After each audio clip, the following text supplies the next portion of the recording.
When you approach Jesus, are you expecting him to listen to your prayer? Are you expecting to be transformed when you encounter God? Or do you expect your life to go on the same? Hey, God bless you and welcome to another day of passion, power, and purpose. We're here in Regal Park, Queens at Our Lady of Angeles today. And today in the gospel, we see a story of a government official that needs Jesus. And it says here, the Bible says that he heard that Jesus was in Galilee, so he went to seek Jesus. And you know, when you read this story, you feel like, you know, so what? Like, you know, he went to see Jesus. I mean, a lot of people went to see Jesus. Yeah, but he was a government official, so he needed to humble himself. And he needed to go out of his way to see Jesus. And so many times we want Jesus to come to us, and it's not that he won't come to us, but there's some times where, we have to get out of our comfort zone in order to encounter Jesus.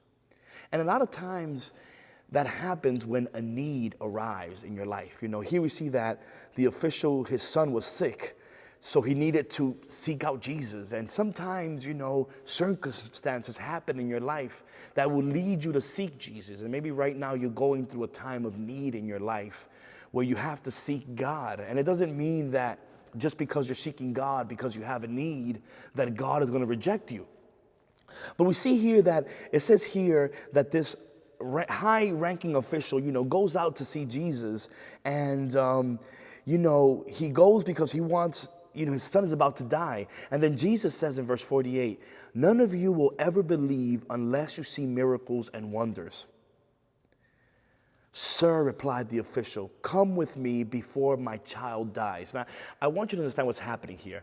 This man has a need. It's an urgent need. He says, "Jesus, come with me before my son dies." And look what Jesus tells him. "Go, your son will live." Now, I want you to put yourself in these man's shoes. His son is about to die. He tells Jesus, "Come with me because my son's about to die." But Jesus said to him, "No, you go. You go and your son will believe." And the Bible says that the man believed and went. Now, you have to understand the amount of courage that it took for this man. First of all, he had to go out of his way to seek Jesus. He found him. He spoke to him. And then Jesus tells him, "Go."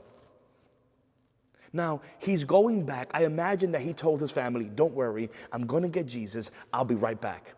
On his way back home, he's not with Jesus, but he has faith that what Jesus has told him will be enough for his son to be healed. And on the way there, the man believed, and on the way home, his servants met him with news, "Your boy is going to live." He asked them, "At what time was it when his son got better?" And they answered, "It was 1 o'clock yesterday afternoon when the fever left him." The father remembered that was at the very hour when Jesus had told him, "Your son will live." This gives us here an indication. It says here it was 1 o'clock yesterday afternoon when the fever left. So that was how far he was. He was actually that far away. He had to seek out Jesus. He had to get out of his comfort zone. You see, a need will push you out of your comfort zone. You see, needs sometimes come to our lives, and when that need comes, we feel like, where is God? But actually, that's when you find God, is when the need arrives. You see, sometimes a need has to be there for you to find God. So whatever need you're going through today is what God is going to use for you to encounter him. And then he is going to say to you, "Just believe." And that has to be enough. I'm going to pray today that you will just believe that God is with you and that whatever your need is, he will be there to help you. The action passion of the day is get out of your comfort zone. Sometimes we are so comfortable and we never find God. You see, you're never going to find God in your comfort zone. That's why whenever there's a need, God is just pushing you out of your comfort zone. He's pushing you to find him. And when you leave your comfort zone, you will find him. And not only will you find him, but you will find that he is there even when you thought he wasn't. So today, get out of your comfort zone, encounter God, and your life will be changed forever. Thank you again for joining us on these 40 days of passion, power, and purpose. Remember, without holiness, there is no heaven. Peace.